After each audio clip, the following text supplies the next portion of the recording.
DBC নিউজের নিয়মিত আয়োজন সংবাদ সম্প্রসারণে সবাইকে স্বাগত জানাচ্ছি আমি রঞ্জন শুভ্র। দিনের বাছাই করা সংবাদ এবং এর পর্যালোচনা নিয়ে সংবাদ সম্প্রসারণে আজকে আমাদের অতিথি হিসেবে অনলাইনে যুক্ত হচ্ছেন ডিফেন্স জার্নালের সম্পাদক আবু রুশদ এবং আরও আমার সাথে আছেন সাংবাদিক আকবর হোসেন। স্বাগত আপনাদের দুজনকেই। নিশ্চয়ই দুজনেই শুনতে পাচ্ছেন। আমি যদি শুরুটা করতে চাই আবু রুশদ আপনাকে দিয়ে, গুরুত্বপূর্ণ যেসব স্থানে আমরা কয়েকদিন ধরেই এই জিনিসটা নিয়ে আলোচনা দেখছি যে জঙ্গি হামলার এক ধরনের সংখ্যা কিন্তু আইনশৃঙ্খলা বাহিনীর পক্ষ থেকে জানানো হয়েছে এবং মানে নিরাপত্তার ব্যাপারটাও আসলে নিশ্চিত করা হয়েছে। আপনার কাছে আমার প্রশ্ন থাকবে যে জনগণের আসলে আতঙ্কিত শঙ্কিত হওয়ার কোনো সুযোগ রয়েছে কিনা? বাংলাদেশে এ ধরনের জঙ্গি হামলার কথা আগেও আমরা শুনেছি।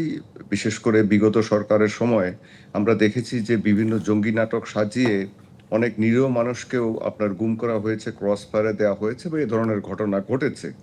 এর আগে 2001 থেকে 2006 সাল পর্যন্ত যখন বিএনপি জোট সরকার ক্ষমতায় ছিল, তখন একাধারে জেএমবির জঙ্গি হামলা হয়েছে এবং 21 আগস্টের গ্রেনেড হামলা হয়েছে। তাই এই দুটো হচ্ছে আপনার যদি বিবেচনা করেন তাহলে দেখা যাবে যে আসলে মূল জঙ্গিবাদ যেটা মানে আমাদের দেশে যে আপনার উগ্রবাদী সংগঠন যারা তৈরি হওয়ার সুযোগ আছে, তারা কিন্তু আসলে কোনো সময়ে থেমে থাকেনি, কম বেশি একটু হয়েছে আর কি। তবে বাংলাদেশের অবস্থা কখনো পাকিস্তান বা আপনার আফগানিস্তান এ সমস্ত দেশের মতো না, এটা আমাদেরকে মনে রাখতে হবে। বাংলাদেশ একটা অনেক ভিন্ন ধরনের দেশ।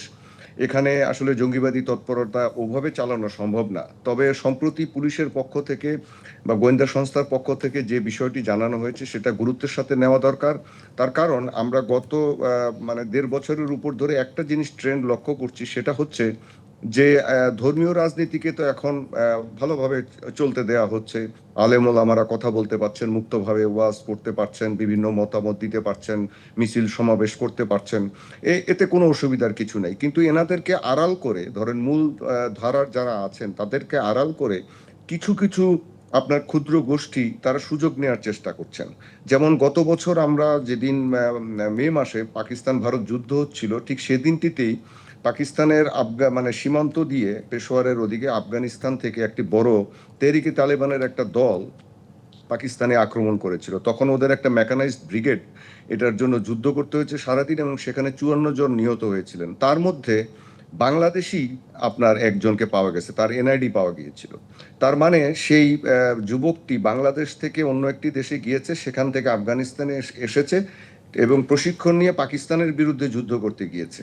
সুতরাং এরপরে আরো কিছু খবর বেরিয়েছিল বিবিসিতেও আপনার, যেটাকে আমরা অস্বীকার করতে পারি না। আপনি বলতে পারবেন যে এটা ফেসবুকের সংবাদ না, যে বাংলাদেশের এরকম বেশ কিছু যুবক তারা বিভিন্ন দেশ ঘুরে আফগানিস্তানে চলে যাচ্ছে, কান্দাহারে এবং অন্যান্য এলাকায় তারা প্রশিক্ষণ নিচ্ছে, তেহরিকে তালেবানে যোগ দিচ্ছে। এরপরে পাকিস্তানে এরকম আরো কয়েকজন বাংলাদেশি ধরা পড়ার খবর এসছে।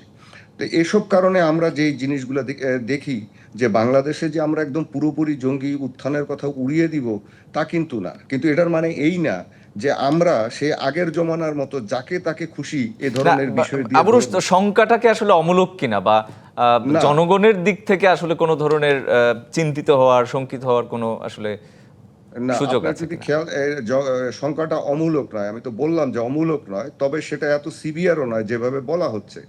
এ ধরনের বলে আমি বরং মনে করি এই যে আপনার পুলিশের যে চিঠিটা বাইরে আসলো সেটা একটা অতি গোপনীয় মার্কড একটা চিঠি। আমার প্রশ্নটা হচ্ছে যে আপনারা যারা সরকার চালাচ্ছেন তারা আপনার এ ধরনের কোনো ইনফরমেশন থাকলে এগুলো অন্যান্য দেশের সরকার করে কি জনগণের যে মনে যাতে আতঙ্ক তৈরি না হয়, বিদেশিদের মনে আতঙ্ক তৈরি না হয়, নিজের দেশের স্বার্থে সেগুলো আপনার গোপন রাখা হয় এবং আপনার সতর্কতা হয়তো জারি করা হয়, যেমন রেড অ্যালার্ট জারি করা হয় বা অন্য কিছু অরেঞ্জ অ্যালার্ট জারি করা হয়। কিন্তু এভাবে আমরা কখনো দেখিনি বা আমরা চাই না যে এ ধরনের চিঠিপত্র আপনার মিডিয়াতে এসে যাক বা ফেসবুকে এসে যাক। এটা আসাটা ঠিক না। এতে কি হয়, মানুষের মধ্যে ভুল বোঝাবুঝির সৃষ্টি হয়। তার কারণ আমাকে আরেকটা জিনিস ধর্তব্যের মধ্যে রাখতে হবে যে বাংলাদেশে আপনার 5ই আগস্টের পর মানে 2024 সালে আমাদের পুলিশ বাহিনী এবং গোয়েন্দা সংস্থার সক্ষমতা কিন্তু অনেকখানি কমেছে। তার কারণ অনেক কিছু ধ্বংস হয়ে গিয়েছে এবং অনেক মানে যে সমস্ত ডাটা ছিল সেগুলো আর ব্যর্থ হয়েছে। তো এখন এ ধরনের জিনিসকে হ্যান্ডেল করতে গেলে অন্যভাবে করতে হবে। তো জনমনে আশঙ্কা অবশ্যই তৈরি হয়েছে এবং আশঙ্কা তৈরি হওয়ার কারণ আছে, বিশেষ করে এই চিঠিটা বের হওয়ার পরে। সরকার এটাকে অন্যভাবে হ্যান্ডেল করতে পারত। একদম একদম পরিষ্কার, একদম জি। পরিষ্কার। আবু রশিদ, আপনার কাছে আমি নিশ্চয়ই অন্য প্রসঙ্গে আসবো। একটু আকবর হোসেনের কাছে যেতে চাই। একই প্রসঙ্গেই একটু আপনার কাছেও একটু শুনে নিতে চাই যে আবু রশিদ যেমনটা বললেন যে যতটা আসলে ভয়ের কথা বলা হচ্ছে ততটা আসলে হওয়া উচিত না। আপনিও কি তাই মনে করেন কিনা বা কোনো ধরনের শঙ্কা আপনি দেখতে পাচ্ছেন কিনা? হ্যাঁ, আবু রুজ সাহেব যেটা বলেছেন, আমি আসলে উনার কথার সঙ্গে খুব বেশি দ্বিমত পোষণ করতে পারছি না। পারছি না এই কারণে যে উনি রাইটলি পয়েন্ট আউট করেছেন যে, বাংলাদেশে জঙ্গিবাদের থ্রেট নেই, ব্যাপারটা ওরকম না। থ্রেট আছে। এবং আমরা দেখেছি যে এখানেই তো হোলি আর্টিজানের মতো ঘটনা ঘটেছে। এবং এই বাংলাদেশেই প্রায় একসঙ্গে সবগুলো জেলায় বোমা বিস্ফোরণের ঘটনা ঘটেছে। কিন্তু যেটা মনে হচ্ছে যে, এই যে পুলিশের অতি গোপনীয় চিঠি সোশ্যাল মিডিয়ায় ছেড়ে দেওয়ার মাধ্যমে কোনো একটা মহল এটাকে যেন একটা বাড়তি প্রচারণার বিষয় হিসেবে দাঁড় করাতে চাচ্ছে। কেন যাচ্ছে সেটা তারাই ভালো বলতে পারবে। এখন জঙ্গিবাদ যদি মোকাবেলা করতে হয়, এটার ফাইটটা তো করতে হবে আইনশৃঙ্খলা রক্ষাকারী বাহিনী করবে অবশ্যই, এবং এটা একটা আইডিওলজিক্যাল ব্যাটলও বটে। এখন হঠাৎ করে বাংলাদেশে জঙ্গিবাদ এত বেশি হয়ে গেল যে এটা যেন হাই অ্যালার্ট হয়ে যেতে হবে চট করে, এটার রিজনটা কি এটা আমি বুঝতে পারছি না। আর রুশ সাহেব যেটা বললেন যে, হ্যাঁ, আফগানিস্তানে অনেকে গেছে বাংলাদেশ থেকে যুদ্ধ করতে তালিবানের হয়ে। এই প্রবণতাটা এখন নতুন না। এটা অনেক আগে থেকেই আছে। যখন আফগানিস্তানে তালেবানের উত্থান হচ্ছিল, তখনও অনেকে গেছে। ইভেন বাংলাদেশ থেকে কিন্তু একসময় ফিলিস্তিনের পক্ষে যুদ্ধ করার জন্য অনেকে গেছে। আপনারা ইদানিংকালে তো দেখবেন যে, বাংলাদেশ থেকে ইউক্রেন যুদ্ধে রাশিয়ার পক্ষ হয়ে লড়তে গিয়ে অনেকে গেছে এবং সেখানে মারা গেছে প্রচুর। এবং ইউক্রেন যুদ্ধে যে পরিমাণ বাংলাদেশি মারা গেছে রিপোর্টেড, আমরা যেগুলো খবর পেয়েছি, সেখানে কিন্তু আফগানিস্তানে যা গেছে অন্তত তার চেয়ে বহুগুণ বেশি। সুতরাং এটার সঙ্গে অনেক ডাইনামিক্স জড়িত। বাট হ্যাঁ, আমরা এই ব্যাপারটা নিয়ে আমাদেরকে সতর্ক থাকতে হবে, অবশ্যই থাকতে হবে। তবে অ্যাট দ্য সেম টাইম আইনশৃঙ্খলা রক্ষাকারী বাহিনীর কোনো একটা অংশ যেন এই বিষয়টাকে একটা কার্ড হিসেবে ব্যবহার করে সরকারকে জিম্মি করতে না পারে, ওই ব্যাপারটা তো আমাদের কিন্তু সতর্ক থাকতে হবে। কারণ এটা একটা নতুন সরকার, মাত্র ২ মাস হয়েছে তারা ক্ষমতায় এসেছেন। জঙ্গিবাদ একটা ইন্টারন্যাশনাল ফেনোমেনা, এবং পশ্চিমা মহলে জঙ্গিবাদের এই বিষয়টাকে ভিন্নভাবে দেখা হয়। এটা নিয়ে বিভিন্ন সময় বিভিন্ন ধরনের কার্ড খেলা হয়। এখন যদি কোনো একটা অংশ মনে করে যে সরকারকে এটার মধ্যে রেখে এক ধরনের এটা দিয়ে খেলাধুলা করার চেষ্টা করা হবে, তাহলে এটাও ঠিক হবে না। তবে অ্যাট দ্য সেম টাইম যেটা হচ্ছে যে, বাংলাদেশের মানুষ ধর্মপ্রাণ, এটা ঠিক। ইসলাম বাংলাদেশে একটা অত্যন্ত গুরুত্বপূর্ণ বিষয়, এটাও ঠিক। কিন্তু বাংলাদেশের মানুষ জঙ্গিবাদকে অ্যাজ সাচ কখনোই কোনো প্রশ্রয় দেবে না, এবং বাংলাদেশে সেই সিচুয়েশন নাই। এবং এটাকে সম্মিলিতভাবেই এটাকে সবাই মোকাবেলা করবে। কিন্তু ব্যাপারটা অতীতের মতো যেন না হয় যে, কিছু পুলিশ কর্মকর্তার প্রমোশন এবং তাদের সুবিধাদি সবসময় জঙ্গি রিলেটেড কাজ কারবারের সঙ্গেই জড়িত হয়ে রাইট, পড়েছিল। Right, right. এবং বাংলাদেশের বহু মানুষ কিন্তু ঘটনার ছিল এটা যেমন সত্যি, বহু মানুষ ভিকটিম হয়েছেন, এটাও সত্যি। যেটা রোশদ ভাই পারফেক্টলি বলেছেন যে, আমরা দেখেছি কত মানুষকে শুধু জঙ্গি বলে সাজিয়ে দিয়ে তাদের জীবনকে তছনছ করে দেওয়া হয়েছে। সুতরাং ওই বিষয়গুলো যেন আবার মাথাচাড়া দিয়ে উঠতে না পারে, এটা একটা হাইলি সেনসিটিভ অভিযোগ যার বিরুদ্ধে অভিযোগগুলো আসবে। এটা প্রপার তদন্ত করে, মিডিয়া ট্রায়াল না করে, একবারে এটাকে ডিল করে, ভালোভাবে ডিল করে, তাহলে পরে জঙ্গিবাদের এই বিষয়টাকে আপনি ট্যাকেল করতে পারবেন। আর যদি শুধু প্রচারণার মাধ্যমে এটা সীমাবদ্ধ থাকে, তাহলে এটা প্রচারণাই হবে, এবং একটা অংশ এটাকে ব্যবহার করে সরকারকে জিম্মি করবে। তারা নিজেরা ফায়দা হাসিলের চেষ্টা করবে, সুবিধা নিবে, যেটা অতীতে হয়েছে। এটাই হচ্ছে আমার কথা। একদম পরিষ্কার। একটু বিদ্যুতের প্রসঙ্গে আসি। আকবর হোসেন, আপনার কাছেই থাকতে চাই। আ জ্বালানি মন্ত্রী আসলে প্রত্যাশা করছেন যে আগামী সপ্তাহেই মানে লোডশেডিং অর্ধেকে নেমে আসবে এবং আমরা দেখছি কিন্তু গত কয়েকদিন ধরেই রাজধানীতে যতটা না, কিন্তু রাজধানীর বাইরে কিন্তু আমরা তীব্র লোডশেডিংয়ের পরিস্থিতি দেখেছি। জ্বালানি মন্ত্রীর এই প্রত্যাশা কি আসলে প্রত্যাশাই থাকবে, নাকি আসলে মানে বাস্তবতার কোনো সম্ভাবনা দেখতে পাচ্ছেন কিনা? প্রত্যাশা যদি বাস্তব হয় তাহলে তো আমরা খুশি হব। আমরা সবাই খুশি হব। আমি গতকাল মাত্র গ্রাম থেকে এসেছি, এবং আমি যে জায়গায় গিয়েছিলাম সেখানে আমার গ্রামে আমি ২৪ ঘন্টার মধ্যে অন্তত ১২ ঘন্টা ১৩ ঘন্টা বিদ্যুৎ পাইনি। আমি ৩ দিন ছিলাম, এবং আমি সেটাই দেখে এসেছি। যদি আগামী সপ্তাহ থেকে বা আগামী মাস থেকে উন্নতি হয়, ভালো কথা। এবং আমরা সবাই জানি যে এই সময়টাতে মানে বছরের এই সময়টা যে এপ্রিল এবং মে মাসে বিদ্যুতের একটা তীব্র চাহিদা থাকে। এবং একই সঙ্গে এখন যেহেতু জ্বালানির সংকট আছে, যার কারণে এই তীব্রতা এবং সংকটটা আরো বেশি তীব্রতর হয়েছে। এখন বিদ্যুৎ মন্ত্রী কিসের ভিত্তিতে বলছেন যে আগামী সপ্তাহ থেকে ব্যাপারটা আরো মানে সহনশীল হবে, এটা আমি জানি না। যদি ব্যাপারটা এরকম হয়ে থাকে যে সরকারের হাতে যথেষ্ট তেল গ্যাসের মজুদ আছে, তাহলে সরকার সেটা ম্যানেজ করতে পারবে। আর যদি সরকার যদি মনে করে বা তাদের কাছে আবহাওয়ার এমন কোনো বার্তা আছে যে সামনের সপ্তাহগুলো থেকে হয়তো এখন যে টেম্পারেচার আছে, এত টেম্পারেচার থাকবে না, কিছুটা একটা বৃষ্টির আবহাওয়া বা বৃষ্টির আভাস নেমে আসবে, তাতে করে বিদ্যুতের চাহিদাটাও কমবে। সো এই সবকিছু এখানে অনেকগুলো ফ্যাক্টরস কাজ করে। কিন্তু আমি যেটা বলতে চাই সেটা হচ্ছে যে বাংলাদেশে বিদ্যুতের যে চাহিদা, এই সময়টা একটা ক্রাইসিস থাকবে সেটা ঠিক। কিন্তু ব্যাপারটা হচ্ছে যে অতি কথন, একটা কথা, একটা শব্দ আছে। এই অতি কথন না করে প্রপার ম্যানেজমেন্ট করলে এবং প্রপার তথ্য দিলে মানুষজন সেটা বুঝতে পারবে এবং মানুষজন সেই অনুযায়ী তার জীবনযাত্রাকে অ্যাডজাস্ট করে নেবে। মানুষের, জনসাধারণের সেই ক্ষমতা আছে, তারা বুঝতে পারবে যে সরকার কতটা আন্তরিক, সরকারের সংকট কোথায় এবং সরকার কেন সেটা পারছে না। এই ব্যাপারগুলো নিশ্চয়ই তাদের মাথায় থাকবে। কিন্তু আমি যদি অনেক বড় বড় কথা বলি যে আগামী সপ্তাহ থেকে কমে আসবে আর থাকবে না, কিন্তু আমি আগামী সপ্তাহ গিয়ে দেখলাম যে না, যা আছে তাই সেই ১২ ঘন্টা ১৪ ঘন্টায় গ্রামাঞ্চলে হচ্ছে বা শহরাঞ্চলের সঙ্গে যোগ হয়েছে, তাহলে তো এসব কথার কোনো মূল্য নাই। So let's see what happens. এবং আমি মনে করি যে বেশি কথা বলার চেয়ে যদি বাস্তবতা বা কাজ করে পরিস্থিতির দেখানো উন্নতি হয় যেটি সেটাই দেখবে। জি। তবে হ্যাঁ, বিদ্যুৎ প্রতিমন্ত্রী হয়তো আশ্বস্ত করেছেন যে এরকম থাকবে না। এটা শুনলেও অনেকের মনে হয়তো একটা, তারা আশ্বস্ত হবে যে না ঠিক আছে, এই সপ্তাহটা কষ্ট করি, নেক্সট উইক থেকে হয়তো বেটার হবে। এরকম কোনো ধারণা এটা হতে পারে। জি, আবু রুশদ, আমাদের আকবর হোসেন যেটি বললেন যে ম্যানেজ করা, সেটি কি আসলে করতে পারবে? মানে এই সরকারের আসলে সামনের দিনগুলো জ্বালানি পরিস্থিতি, বিদ্যুতের পরিস্থিতি আসলে কি হতে যাচ্ছে, আপনার একটু যদি অনুমান বা ধারণা শুনি। না, আকবর ভাই তো বলেই দিলেন যে আসলে আমরা ম্যানেজ মানে পরিস্থিতিটা কি হবে সেটা নির্ভর করবে তাপমাত্রা এবং অন্য আরো অনেক কিছু ফ্যাক্টর আছে। এখন আমাদের যে ধরেন রামপাল বা এই ধরনের বিদ্যুৎ কেন্দ্রগুলো চলে সেগুলো তো কয়লার উপর দিয়ে চলে। কয়লা হয়তো কম আমদানি থাকতে পারে, এখন হয়তো আসবে বা আসছে এরকম কিছু। তারপরে আমরা যেটা জানতে পারছি যে ৪৩টা পাওয়ার প্ল্যান্ট এখন বন্ধ আছে মানে জ্বালানি তেলের অভাবে। সুতরাং এই তেলগুলো হয়তো আসতে পারে, সে কারণে হয়তো এনারা আশ্বাস পাচ্ছেন যে সামনে এটা ছাড়তে পারে।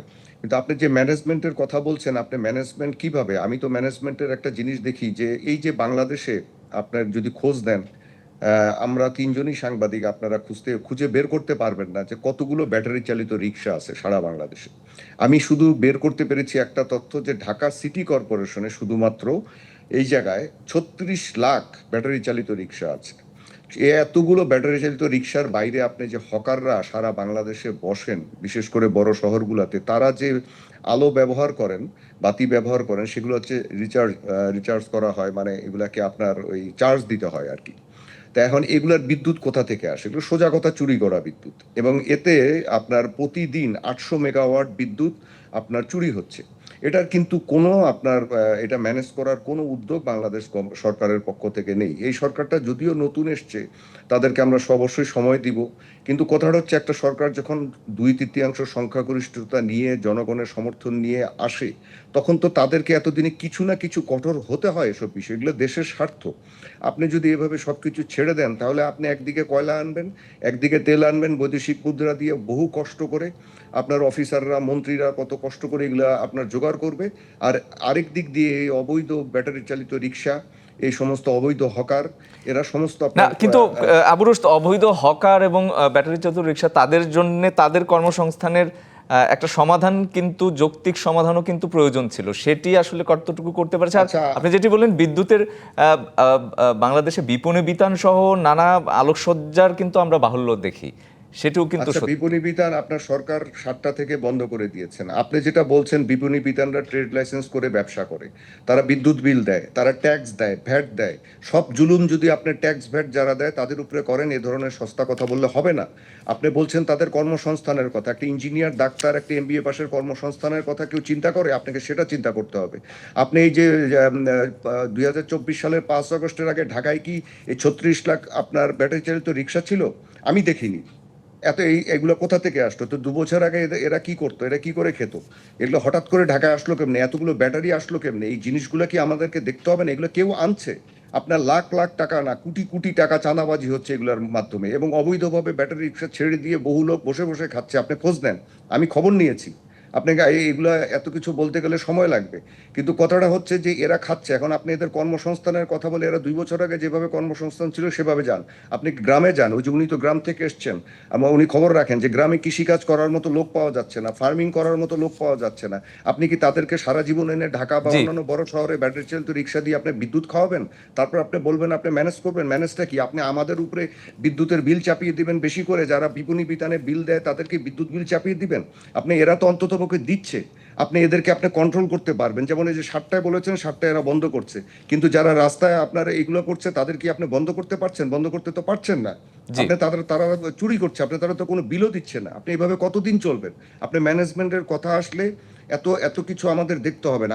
আমরা সহজ ভাষায় বলতে চাই, বাংলাদেশে এই সমস্যার সমাধান করতে হবে। আপনি বহু বিকল্প কর্মসংস্থান এগুলোতে তৈরি করা যায়, সেগুলো অনেক দীর্ঘ আলোচনার বিষয়, কিন্তু এভাবে ছেড়ে দিলে আপনি এইসব সমস্যার কোনোদিন সমাধান করতে পারবেন না। আমি আরেকটা তথ্য আপনাকে দিয়ে রাখি, শুধুমাত্র ঢাকা শহরে যানজটের কারণে, এই ব্যাটারি চালিত রিক্সা এবং এই ধরনের মানে অযান্ত্রিক যানবাহনের কারণে, অনিয়ন্ত্রিত যানবাহনের কারণে প্রতি মাসে যে যানজট হয়, তাতে প্রতি মাসে 500 কোটি টাকার সমপরিমাণ বৈদেশিক মুদ্রার যে তেল আমদানি করতে হয়, সেই তেল অপচয় হয়। আপনি এভাবে যদি সারা বাংলাদেশ হিসাব করেন, কয়েক হাজার কোটি টাকা এখানে যায়, সেই টাকা দিয়ে আপনি এদেরকে পুনর্বাসন করেন, দরকার পড়লে বসে খাওয়ান, কিন্তু এই সমস্যার সমাধান করতে হবে। এটা ম্যানেজমেন্টের একটা বড় দিক। হ্যাঁ, জি, একদম পরিষ্কার। একটা বিরতির সময় হয়ে গেছে, ফিরে এসে আরও নিশ্চয়ই নানা প্রসঙ্গে দুজনের সাথে কথা হবে। থাকুন আমার সাথে। একটা বিরতি নিচ্ছি, সংবাদ সম্প্রসারণে ফিরছি শিগগিরই, সঙ্গে থাকুন। বিরতির পর আবারও স্বাগত। সংবাদ সম্প্রসারণে আমার সঙ্গে রয়েছেন আবু রুশদ এবং আকবর হোসেন। দুজনেই নিশ্চয়ই শুনতে পাচ্ছেন, আবু রুশদ এবং জি। আকবর হোসেন। আবারও স্বাগত। বজ্রপাত, যেটি আমরা দুদিন ধরেই দেখছি যে বৃষ্টিপাত শুরু হওয়ার পরেই, বৃষ্টি শুরু হওয়ার পরে আমরা কিন্তু দেখেছি যে গতকালকে দেখেছি প্রায় 15 জন মারা গেছে, আজকে 4 জেলায় 9 জন মারা গেছে। আবু রুশদ, আপনার কাছেই থাকতে চাই, কেন আসলে এই মৃত্যু? আমরা কয়েক বছর ধরেই কিন্তু দেখছি যে মৃত্যুর সংখ্যা বাড়ছে। কেন বাড়ছে? সমাধানটা কি কি করা হচ্ছে? একটু যদি এভাবেই শুরুটা করতে চাই। আমি পুরোপুরি এ বিষয়ে বিশেষজ্ঞ না, আমি একজন সাধারণ মানুষ হিসেবে যতটুকু খবর রাখি সেটা হচ্ছে যে এই যে পরিবেশের বিপর্যয় হচ্ছে পৃথিবীতে, শুধু বাংলাদেশ নয়, বাংলাদেশের পরিবেশ বিপর্যয় একটা বড় বিষয়, ক্লাইমেট চেঞ্জ একটা বড় বিষয়। এসব কারণে আপনার এই বজ্রপাত, এই ধরনের বজ্রপাতের সংখ্যা বাড়ছে। আপনি দেখেন গতকালকে যেই বজ্রপাতে 15 জন নিহত হয়েছে, তাতে দেখা গেছে যে কৃষক ক্ষেতে ধান কাটছে বা কাজ করছে, এ ধরনের ক্ষেত্রে কিন্তু মানে এরা মারা যাচ্ছে বেশি, গ্রামে মারা যাচ্ছে বেশি, শহরে মারা যাচ্ছে হয়তো কম। তবে কালকেও কিন্তু ঢাকা ইউনিভার্সিটির এখানে মনে হয় 2 জন আঘাতপ্রাপ্ত হয়েছে, তাদের পরবর্তীতে অবস্থা কি আমি বলতে পারবো না। কিন্তু এ ধরনের জিনিসগুলোতে জনসচেতনতাটা আপনার খুব কম। যেমন যখন এই আগের থেকে এখন তো ইন্টারনেট খুব ভালোভাবে গ্রাম অঞ্চলে কাজ করে, আপনার আবহাওয়া সংক্রান্ত বিষয় খুব সুন্দরভাবে আগের থেকে দেওয়া হয়। আমি লক্ষ্য করছিলাম যে গতকালকে যে আপনার কালবৈশাখী হবে, সেটা আগের থেকেই কিন্তু আবহাওয়া অ্যাপে পাওয়া যাচ্ছিল। আমাদের মানে টিভি চ্যানেলগুলোতে এগুলো বলা হচ্ছিল, অন্যান্য জায়গায়ও বলা হচ্ছিল। কিন্তু হয়তো কৃষকরা হয়তো এই সমস্ত বিষয়ে গ্রামে জানতে পারেন না, তারা হয়তো অতটুকু সচেতন নয়। তো এই বিষয়টাতে আপনার যদি সরকার ব্যবস্থা নিতে পারেন, বা আমাদের ব্যক্তি উদ্যোগে মানুষজন যদি এই যে বিষয়গুলোতে সচেতন হন, তাদের এখন মোবাইল আছে হাতে, আপনার ওয়েদার অ্যাপ থেকে তারা এই বিষয়গুলো জানতে পারেন, টেলিভিশন থেকে জানতে পারেন, এবং আগের থেকে সতর্ক থাকতে পারেন। কালকে সত্য কথা বলতে কি, কালকে আমি নিজেই যখন এ ধরনের এক মানে পূর্বাভাস পাচ্ছিলাম, তখন কিন্তু আমি ঢাকাতে যে রাস্তায় ছিলাম সেখান থেকে আমি কিন্তু তাড়াতাড়ি মানে বাসায় চলে এসেছি, যে যাতে খালি জায়গায় থাকতে না হয়। এখন সবাই তো আর এরকম লক্ষ্য করবেন না। কিন্তু আমরা দেখেন এক সময় এই যে বন্যা নিয়ন্ত্রণ বা এই যে ঘূর্ণিঝড় সতর্কতার এই সমস্ত ব্যাপারে কিন্তু খুবই সফলতা দেখিয়েছি পৃথিবীতে। এখন একটা ঘূর্ণিঝড় হলে কোনো জায়গায় আপনি দেখবেন যে সরকারি লোক সংশ্লিষ্ট বিভাগের লোকেরা তারা কিন্তু অনেক আগের থেকেই মাইকিং করে বা এই ধরনের ব্যবস্থা করে মানুষকে আশ্রয় কেন্দ্রে নিয়ে যায়। এতে আমরা পৃথিবীতে একটা একটা স্ট্যান্ডার্ড স্থাপন করতে পেরেছি, এটা অস্বীকার করার উপায় নেই, একটা বেঞ্চমার্ক স্থাপন করতে পেরেছি। আমরা এই বজ্রপাতের ব্যাপারেও এ ধরনের সতর্কতামূলক বিষয় গ্রহণ করতে পারি কেননা গত কয়েক বছর থেকে এই মৃত্যুগুলো অনেক বেড়ে যাচ্ছে, প্রচুর লোক বজ্রপাতে মারা যাচ্ছে এবং গ্রামে মারা যাচ্ছে বেশি। সুতরাং গ্রামবাসীকে আপনার ইউনিয়ন পরিষদ পর্যায় থেকে তারা কৃষক সতর্কতার আসলে যখন, এবং বেশিরভাগ ক্ষেত্রে আমরা দেখি যে আসলে ফসলি জমিতে কাজ করার হ্যাঁ, সময় হ্যাঁ, হ্যাঁ, হ্যাঁ, ওই তো এই জন্য আপনার ধরেন স্থানীয় যে সরকার ব্যবস্থা আছে, আপনি ইউনিয়ন পরিষদের কথাই ধরেন, তারা তো এই বিষয়টা অন্ততপক্ষে আগের থেকে এলাকায় আপনি জানাতে পারে মানুষকে। আর এখন তো এলাকার মানুষকে জানানো বিভিন্ন এলাকায় এমন কোনো কঠিন বিষয় না, মোবাইল আছে আপনার, বা আমাদের সরকার SMS এর মাধ্যমে স্থানীয় মানে এই জিনিসগুলো আগাম জানিয়ে দিতে থাকেন। যেমন ধরেন বিভিন্ন প্রণোদনামূলক বিভিন্ন SMS কিন্তু আমরা অহরহ সরকারের কাছ থেকে বিভিন্ন বিভাগ থেকে পাই। তাই আবহাওয়া বিভাগ থেকে এই ধরনের মেসেজ SMS যদি দেওয়া হয়, ধরেন আপনি গ্রামের কৃষক, সে তো আর আমার মতো আইফোন ব্যবহার করবে না বা আপনার এরকম আপনার অন্য ধরনের অ্যান্ড্রয়েড মানে সফিস্টিকেটেড অ্যান্ড্রয়েড ফোন ব্যবহার করবে না, তার কাছে হয়তো বাটন ফোন আছে। সুতরাং সে যদি SMS-টা পায় তাহলে হয়তো সে সতর্কতামূলক ব্যবস্থা নিতে পারে এবং এইভাবে আমরা এই ক্ষতিটা কমিয়ে আনতে পারি। আর যারা শহরে থাকে তাদেরকে একটু সতর্ক হওয়া দরকার, তাদেরকে একটু সকালবেলা বের হওয়ার সময় দেখা দরকার যে আজকের আবহাওয়ার পূর্বাভাসটা কি। এগুলো স্পষ্ট ওয়েদার অ্যাপের মধ্যে একদম 24 আওয়ার্স কেন, আগামী 7 দিনের আবহাওয়ার পূর্বাভাস বলে দেওয়া হয়। যেমন ধরেন এই সপ্তাহের শেষ থেকে মনে হয় উত্তরাঞ্চলে এবং সিলেট এলাকায় কয়েকটা জায়গায় ভালো অনেক বৃষ্টিপাত হবে, অনেক ঝড়ো হাওয়া হবে, কিছু কিছু জায়গায় জলাবদ্ধতা তৈরি হবে। এই ধরনের আভাস কিন্তু ওয়েদার চ্যানেলে দেওয়া হচ্ছে। এখন এগুলো যদি এই যে SMS এর মাধ্যমে আপনার সরকার দিয়ে দেয়, তাহলে হয় কি কৃষকরা অন্ততপক্ষে উপকৃত হতে পারে, গ্রামের মানুষরা উপকৃত হতে পারে এবং টেলিভিশনে এই ধরনের প্রোগ্রামগুলো একটু আয়োজন করা দরকার বিশেষজ্ঞদেরকে নিয়ে, যাতে গ্রামের লোকরা দেখতে পারে। গ্রামে এখন সবার ঘরে ঘরে টিভি আছে, তারা দেখতে পারে, তারা দেখলে এই বিষয়টাতে সচেতন হবে এবং আশা করি এর মাধ্যমে একদম এর মাধ্যমে কমানো যায়। একদম পরিষ্কার। আকবর হোসেন, বজ্রপাত কয়েক বছর ধরে যেটি বলছিলাম যে বেশ বেড়েছে। হ্যাঁ, এটা তো বাংলাদেশে একটা নতুন ধরনের দুর্যোগ এবং ধীরে ধীরে এটা খুব ইন্টেন্সিফাইড হচ্ছে। আপনি দেখবেন যে এই বজ্রপাতের প্রকোপটা থাকে এপ্রিল থেকে জুলাই পর্যন্ত। এই সময়টার মধ্যে সবচেয়ে বেশি হয়। এখন অতীতে বিভিন্ন সময়ে এখন বজ্রপাতটা তো আমরা নিয়ন্ত্রণ করতে পারবো না, কিন্তু এই বজ্রপাতের কারণে যাতে মানুষ মৃত্যু না হয় এই জন্য কিছু প্রিভেন্টিভ মেজার্স হয়তো নেওয়া যেতে পারে, যেটা নিয়ে অতীতে বিভিন্ন সময় কথা হয়েছিল। যেমন একবার আমরা শুনেছিলাম যে আওয়ামী লীগ গভর্নমেন্ট যখন ক্ষমতায় ছিল যে তাল গাছ রোপণ কর্মসূচি হবে, যেহেতু বজ্রপাতটা সবচেয়ে উঁচু জায়গায় আগে আঘাত হানে। সো মাঠে বা রাস্তার চারপাশে তাল গাছ থাকলে পরে মাঠে যেহেতু কৃষকরা অনেক সময় কাজ করেন, তারা হয়তো বজ্রপাতের হাত থেকে তারা আমরা এটিও শুনেছি, একটা জনশ্রুতির মতোই আসলে, বা শোনা যায় যে ব্রিটিশরা নাকি আসলে এক ধরনের চৌম্বকীয় এক ধরনের না, এটা আসলে ফেক নিউজ। সেটার সঙ্গে এটার কোনো সম্পর্ক নাই। কারণ এটা নিয়ে আমি রিপোর্ট করেছিলাম বিভিন্ন সময়। আমি এক্সপার্টরা যা বলেছেন আমি সেগুলোই বলছি জি। আরকি। এবং আরেকটা ছিল যে একটা কথা হয়েছিল, যেহেতু বাংলাদেশের দেখবেন যে হাওড় অঞ্চলে কিন্তু বেশি মানুষ মারা যায় বা যেখানে অনেক খোলা প্রান্তর। হয়তো একটা কৃষক একদম মাঠের মাঝখানে কাজ করছে, হঠাৎ করে অন্ধকার হয়ে গেল। সে আর সেখান থেকে ফিরে আসার সুযোগ পায় না। তার হয়তো হেঁটে আসতে মাঠ পেরিয়ে ১০-১৫ মিনিট সময় লাগে। এইজন্য একটা প্ল্যানিং হয়েছিল যে যেগুলো বড় অনেক খোলা প্রান্তর, কৃষকরা কাজ করেন, তাদের জন্য কিছু রেস্ট রুম করা হবে। যাতে করে কৃষকরা সেখানে গিয়ে তারা ধরেন যদি অন্ধকার হয় যাতে যে কুইকলি কোনো গিয়ে সেখানে দুর্যোগের তারা সময় এক ধরনের আশ্রয় বা বিশ্রাম নেয়ার। হ্যাঁ, কিন্তু সেটারও কোনো অগ্রগতি আমরা দেখিনি। এখন ব্যাপার হচ্ছে যদি আপনি প্রিভেন্টিভ কিছু মেজার্স নিতে পারেন মানুষের লাইফ সেভ করার জন্য, এই ব্যবস্থাগুলো আমাদের নেওয়া যেতে পারে। কিন্তু সেগুলো নেওয়ার ক্ষেত্রে আমরা শুনছি বিভিন্ন সময় ফায়ার সার্ভিস বিভিন্ন পত্রিকায় বিজ্ঞাপন দিচ্ছে, টিভিতে বিজ্ঞাপন দিচ্ছে। কিন্তু জি, এগুলো আসলে খুব বেশি মানুষের কাছে পৌঁছাচ্ছেও না। আর মানুষের আসলে খুব সেগুলো বেশি আসলে, হ্যাঁ, করারও নাই। জি জি, একদমই মাঠ পর্যায়ে আসলে জিনিসগুলো বাস্তবায়ন হলে সেটাই। বোধহয় এক ধরনের আসলে সচেতনতা সমাধান যায় বলে। দুজনকে অসংখ্য ধন্যবাদ আজকে সংবাদ সম্প্রসারণে আমাদেরকে সময় দেওয়ার জন্য। এই ছিল সংবাদ সম্প্রসারণে আজকের ডিবিসি নিউজের সঙ্গে।